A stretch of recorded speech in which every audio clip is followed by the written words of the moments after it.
오늘 함께 볼 하나님의 말씀은 구약성경 시편 23편 말씀입니다.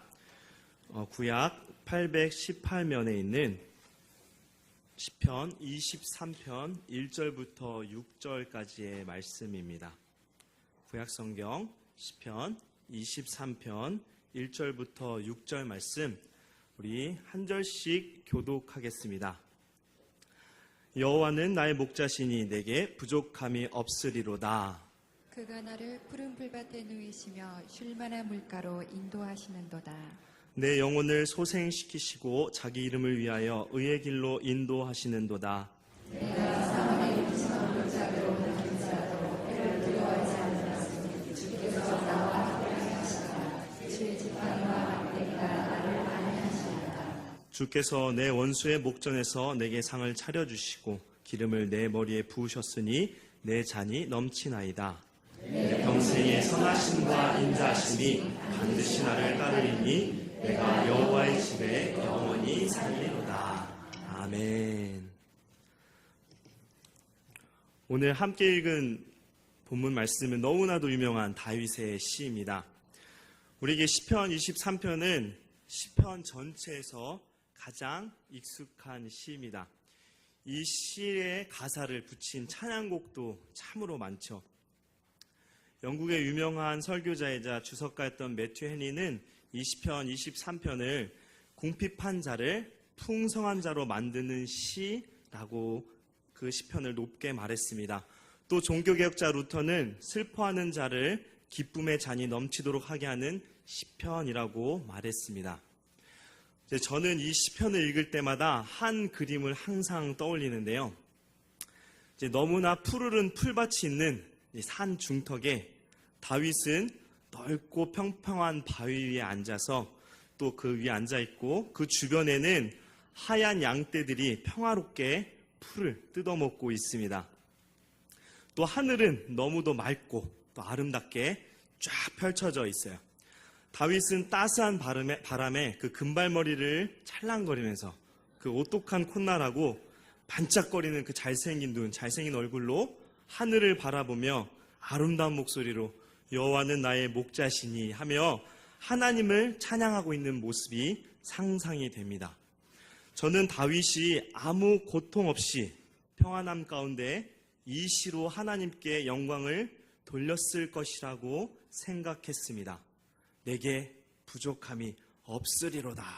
그렇죠?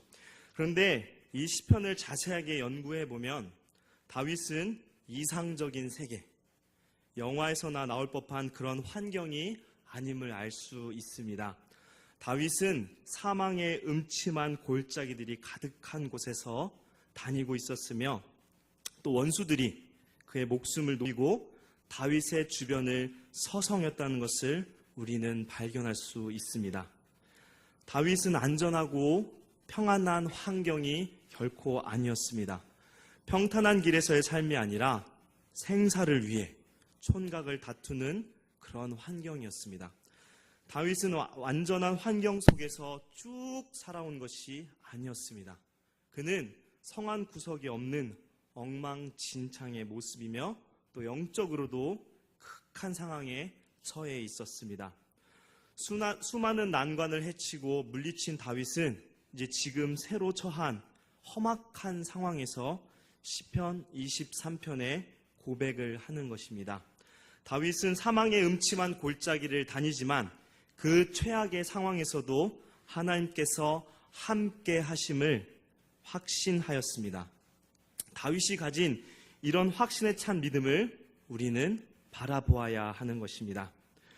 오늘 본문은 다윗이 양을 치는 경험을 비유해서 그리스도인의 삶을 표현한 시입니다. 그러나 다윗은 자신이 경험한 양을 치는 일로만 비유한 것이 아닙니다. 다윗이 표현하고자 한 것은 바로 성경에 나타나 있는 하나님의 말씀을 실제 삶에 적용하는 것입니다. 성경 말씀이 얼마나 진실되고 또 능력이 있는지를 다윗은 시편 23편을 통해 보여주고 있습니다. 여호와는 나의 목자시니 라는 표현을 다윗이 최초로 사용했을까요? 그렇지 않습니다. 이 표현은 이미 창세기에 기록된 표현입니다. 누가 이러한 고백을 했을까요? 바로 하나님과 싸워 이겨 이스라엘이라는 이름을 얻은 야곱입니다. 야곱은 요셉의 두 아들 에브란과 므낫세를 축복할 때 이렇게 고백하였습니다. 창세기 48장 15절에 제가 읽어드리겠습니다. 그가 요셉을 위하여 축복하여 이르되 내 조부 아브라함과 아버지 이삭이 섬기던 하나님, 나의 출생으로부터 지금까지 나를 기르신 하나님. 네, 야곱이 사용한 기르다의 단어인 히브리어 라는 다윗이 나의 목자 신이 사용한 단어와 동일한 단어입니다. 기르시는 하나님이라는 고백을 한 야곱은 자신의 상황이 어떠했는지 그 다음 절에 말씀하고 있습니다. 창세기 48장 16절에 보면은 나를 모든 환난에서 건지신 여호와의 사자께서 이 아이들에게 복을 주시오며 이들로 내 이름과 내 조상 아브라함과 이삭의 이름으로 칭하게 하시오며 이들이 세상에서 번식되게 하시기를 원하나이다. 나를 모든 환난에서 건지신 여호와의 사자께, 모든 환난이라고 야곱은 자신의 삶을 고백합니다. 야곱은 우리가 알다시피 어둠의 음침한 골짜기를 다닌 사람입니다. 태어나기도 전부터 야곱은 장자의 약속을 받았지만 아버지 이삭이 에서를 사랑함으로 야곱은 장자권을 시기하여 형을 속이고 장자권을 얻었습니다. 또 어머니와 모의하여 장자의 축복마저 빼앗은 사람이었습니다. 아버지인 이삭마저 속인 것입니다. 생명의 위협을 받게 되자 이제 삼촌 라반의 집으로 피신하지만 그곳에서 삼촌에게 오히려 속임을 당하고 자신이 사랑할 라헬이 아닌 레아와 결혼을 하게 됩니다. 속고 속이는 여러 가지 어려움들 속에서 두려움과 고독감에 휩싸여 있을 때 야곱은 약복 강가에서 하나님을 만났고 그분과 씨름하여 이김으로 이스라엘이라는 이름을 얻게 되었습니다. 그러나 야곱이 온전히 변화되었을까요? 그렇지 않습니다. 그는 그의 부모와 동일한 잘못을 또 저질렀습니다. 그는 다른 아들보다 누구를 더 사랑했나요? 요셉을 더 깊이 사랑해서 채색 옷을 입혔습니다. 야곱의 조상들의 잘못과 죄과가 고스란히 자손들에게 전해졌지만 요셉의 신앙 고백처럼 하나님께서는 그것을 선으로 바꾸어 주시는 자비를 베풀어 주셨습니다. 야곱은 자신의 삶을 마감하는 때에 하나님께서 그의 목자 되셔서 잃은 양을 찾듯이 그를 찾아 구원을 베풀어 주셨고 치유하여 주셨으며 또 그의 피로를 채우신 것을 회상하면서 환난에서 건지신 기르시는 하나님이라고 기뻐하며 고백할 수 있었습니다. 오늘 본문에서 다윗도 이렇게 말하고 있습니다. 나도 역시 야곱과 같은 경험을 했다. 나 역시 어둠 속에서 방황했으나 야곱이 깨달은 것을 깨달았으니 주는 나의 목자시니 내가 부족함이 없도다. 다윗은 부족함이 없도다라는 말이 무엇을 의미하는지 우리에게 가르쳐주고 있습니다. 다윗이 말하고자 하는 핵심은 무엇일까요? 가장 험악한 상황에 맞부딪혔을 때 다윗은 이렇게 말했습니다. 내가 사망의 음침한 골짜기로 다닐지라도 해를 두려워하지 않을 것은 주께서 나와 함께 하심이라. 아멘. 주께서 목자 되시어 사망의 음침한 골짜기에서도 인도하시니 삶에서 만나는 모든 골짜기 가운데서도 주님께서 임재하셔서 반드시 지켜주신다는 것, 다윗은 바로 이 사실을 깨달았습니다. 모든 두려움의 뿌리는 죽음에 대한 두려움입니다. 죽음에 대한 두려움을 극복하면 어떨 것 같습니까? 그 외에 다른 모든 두려움들은 별것 아닐 것입니다. 사망의 음침한 골짜기에서 주님이 우리와 함께 하심을 우리는 알아야 합니다. 그러면 그 어떤 상황에서도 주님이 결코 저와 여러분들을 떠나지 않고 버리지 않으신다는 것을 확신할 수 있습니다. 바울 사도는 로마서 8장 38절과 39절에 이렇게 확신하여 말씀합니다. 내가 확신하노니 사망이나 생명이나 천사들이나 권세자들이나 현재일이나 장래일이나 능력이나 높음이나 깊음이나 다른 어떤 피조물이라도 우리를 우리 주 그리스도 예수 안에 있는 하나님의 사랑에서 끊을 수 없으리라. 아멘. 우리 또한 바울과 같이 이렇게 고백할 수 있을 것입니다. 어떠한 상황과 어려움에서도 우리 주 예수 안에 있는 하나님의 사랑에서 아무도 또 아무것도 끊을 수 없다. 아멘. 그렇다면 사망의 두려움에서 어떻게 구원받을 수 있을까요? 이 죽음의 두려움을 그 근원에서부터 어떻게 제거할 수 있을까요?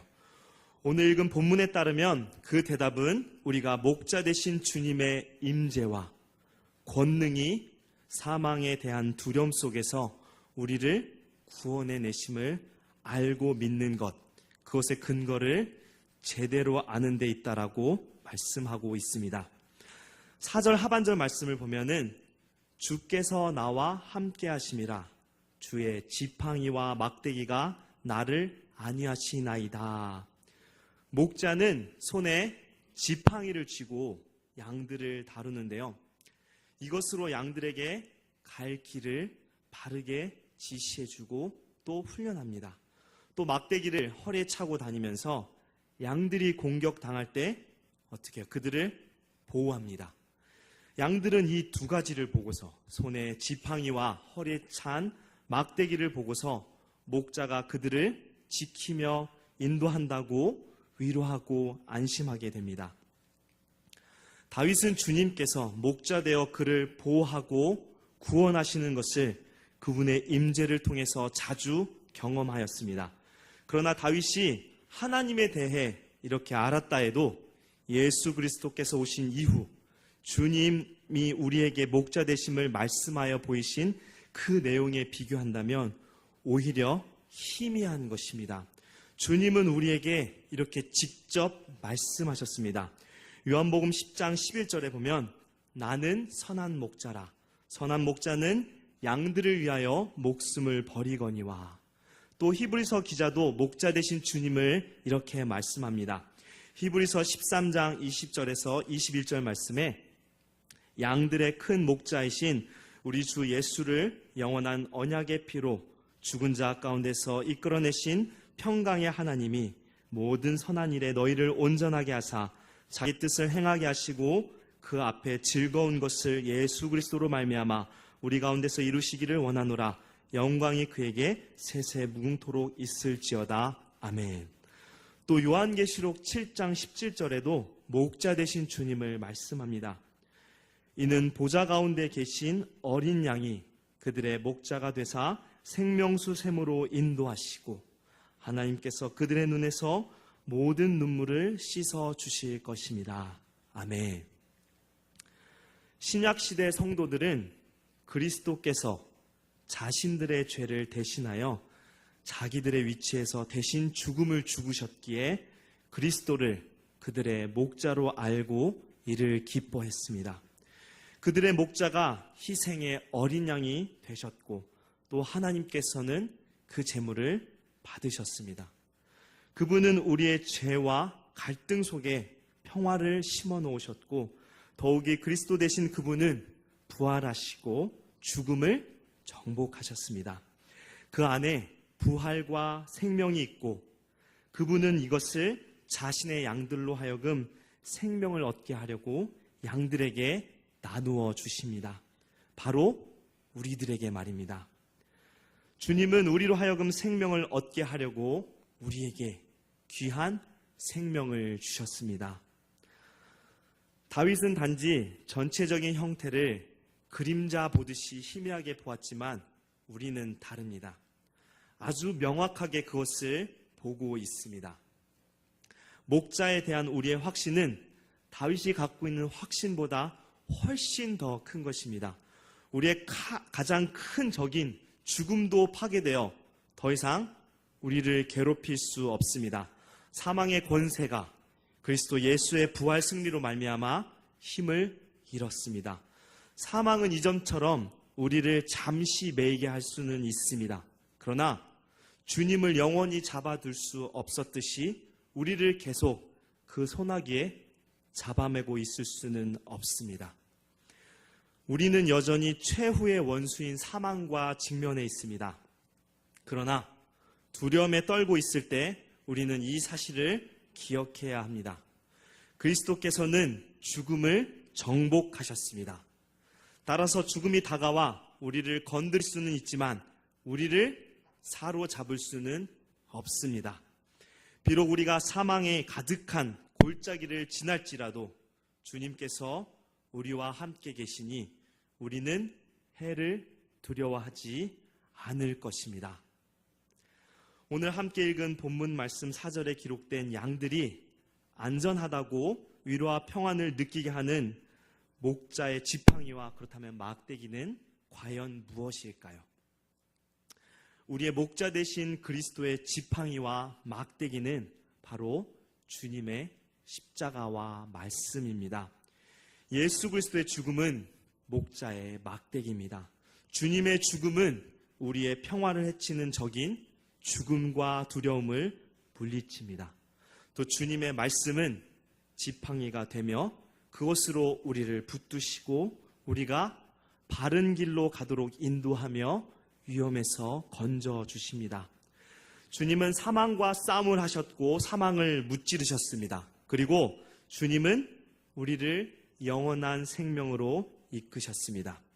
우리가 사망의 음침한 골짜기를 지나고 있지만 주님의 사역을 통해 두려움에서 벗어나게 되고 우리에 대한 하나님의 사랑을 확신하게 됩니다. 우리는 어떤 상황에서도 어떤 경우에서도 주님을 신뢰할 수 있습니다. 바울은 주님의 이런 승리를 확신하면서 다음과 같이 고백하였습니다. 로마서 8장 31절과 32절의 말씀입니다. 그런즉 이 일에 대하여 우리가 무슨 말하리요? 만일 하나님이 우리를 위하시면 누가 우리를 대적하리요? 자기 아들을 아끼지 아니하시고 우리 모든 사람을 위하여 내주신 이가 어찌 그 아들과 함께 모든 것을 우리에게 주시지 아니하겠느냐. 아멘. 그 어떤 무엇도 우리를 우리 주 그리스도 예수 안에 있는 하나님의 사랑에서 끊을 수 없습니다. 우리가 두려워하는 것이 현실이 될 수 있습니다. 하나님께서 우리의 삶에 무슨 일을 행하시는지 이해할 수 없을 때도 있을 것입니다. 하나님께서 얼굴을 돌리고 숨은 듯 보일 수도 있습니다.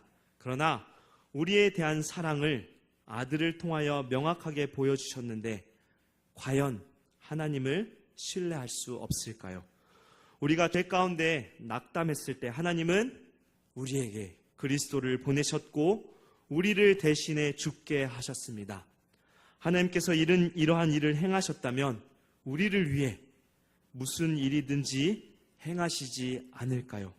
하나님은 그분을 신뢰하는 자들을 위하여 반드시 무엇이든지 준비하고 계십니다. 주님은 우리의 목자 되시니 그분이 나의 모든 필요를 공급하실 것입니다. 그래서 다윗은 내가 부족함이 없으리로다 라고 확신하고 있습니다. 다윗은 이러한 확신을 어디서 얻을 수 있을까요? 다윗은 바로 신명기 2장 7절의 말씀에서 확신을 얻은 것입니다. 모세는 하나님께서 40년 동안 목양하신 양떼를 향하여 이렇게 말했습니다. 내 하나님 여호와께서 내가 하는 모든 일에 내게 복을 주시고 내가 이 큰 광야에 두루 다님을 알고 내 하나님 여호와께서 이 40년 동안 너와 함께 하셨으므로 내게 부족함이 없었느니라 하시기로. 아멘. 이렇게 많은 자기의 백성의 부족함을 일일이 채우셨던 주님께서 그들 중 한 사람의 필요를 과연 공급하지 못하실까요? 또한 다윗은 하나님의 성품에 대하여 잘 알고 있었기 때문에 확신을 가졌습니다. 주님은 목자의 성품을 지니셨기에 다윗의 모든 필요를 공급하실 것입니다. 예수님을 보면 다윗의 마음을 이해하는데 우리는 도움을 얻을 수 있습니다. 예수님은 선한 목자의 성품을 이렇게 말씀하십니다. 선한 목자는 그의 양을 돌보며 그의 양을 잘 안다. 주님께서 사망에서 저와 여러분을 구원하시기 위해 고난의 길도 가셨으니 우리를 돌보신다는 것을 우리는 확신할 수 있습니다. 그 손과 옆구리에 난 상처는 주님의 사랑에 대한 충분한 징표입니다. 우리는 갈릴리 호수에서 풍랑을 만난 제자들처럼 울부짖을 때가 있을 것입니다. 우리가 죽게 된 것을 돌아보지 아니하시나이까.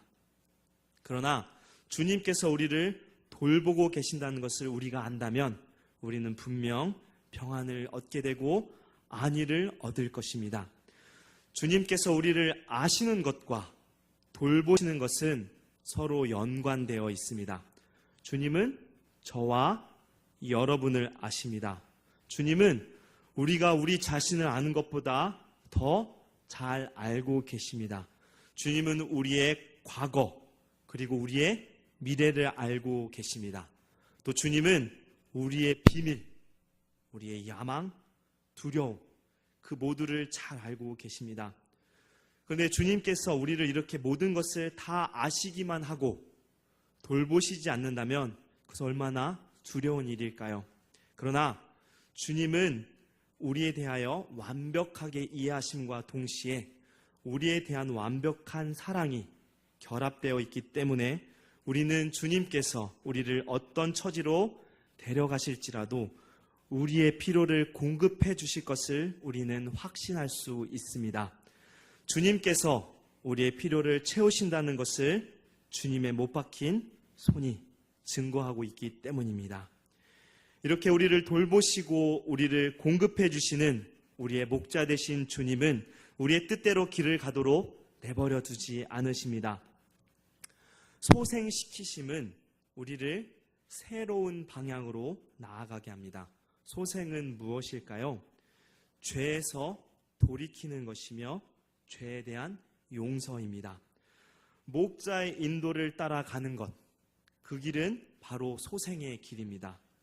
성경에서 가르치는 인도하심의 뜻은 한 문장 안에 요약되어 있습니다.